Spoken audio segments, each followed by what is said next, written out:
Okay, this video is going to be pivotal because we're going to introduce a brand new coding concept that is so fundamental that every single video going forward is going to depend upon this one. So listen up and listen well.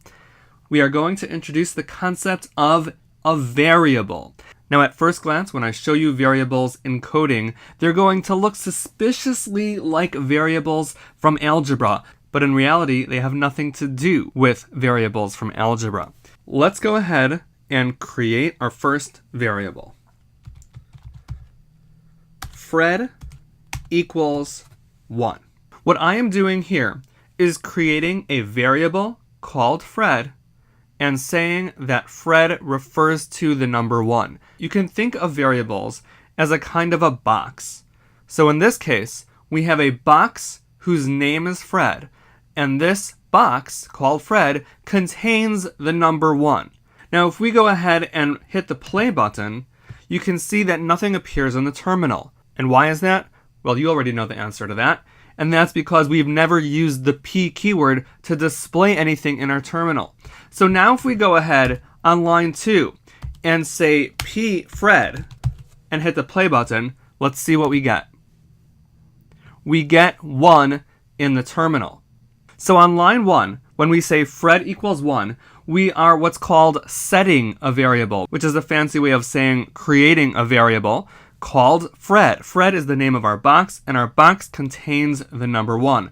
On line 2, we say P Fred, which means let's display to the terminal the contents of the box called Fred. Since the contents of Fred is the number 1, it is the number 1 that gets displayed in the terminal.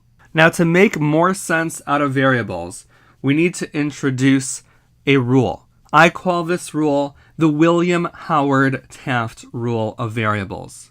As you may know, William Howard Taft was the 27th U.S. president, and this rule is the 27th rule I've ever come up with in my life. So it is the William Howard Taft rule of variables, and that rule is that whenever you refer to a variable in your code, it always refers not to the box itself, but to its contents, with one exception, and that is when you create a variable.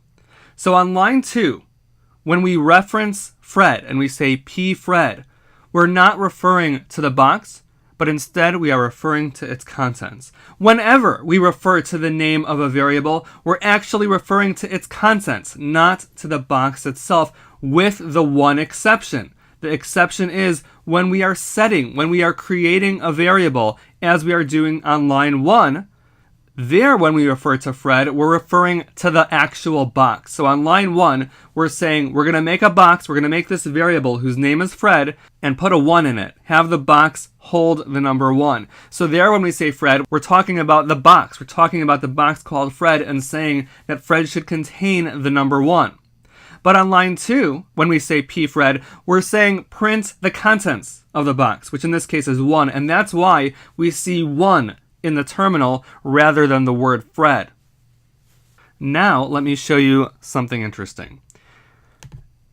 If on line 3, I say Fred equals 2, and then say P Fred, and we hit the play button, we will see that the terminal displays first 1 and then 2, which demonstrates that we can essentially reset a variable. So even though on line 1, the box Fred contained the number 1, but on line 3, we're saying, you know what? Now we want the Fred variable to contain the number 2 instead. So on line number 1, we're saying that the Fred variable should contain the number 1.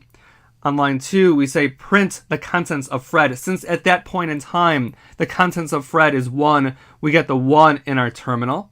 Then on line 3, we say, you know what? Let's reset this variable called Fred and say that Fred should contain the number 2. By the time we get to line 4 and we say print the contents of Fred, at that time, Fred is now containing the number 2, which is why the number 2 gets displayed in the terminal next. Finally, let's clear our code and show you something else. What happens if we say 4 equals Fred? Let's hit play and find out. We get an error message. As you can see, the error takes place on line 1, Syntax error unexpected equals expecting end of input. This simply illustrates another important rule about variables, which is when you are setting a variable, you must always put the variable name on the left-hand side of the equal sign and the value, that is the information you're putting into it, on the right-hand side. So the correct syntax for setting a variable is Fred equals 4. 4 equals Fred is simply not the Ruby way of setting a variable. It is considered invalid syntax. Ruby, as you can see, gives you an error message. So the proper way of setting a variable is to put the variable name on the left and the data that you're inserting into this variable box on the right.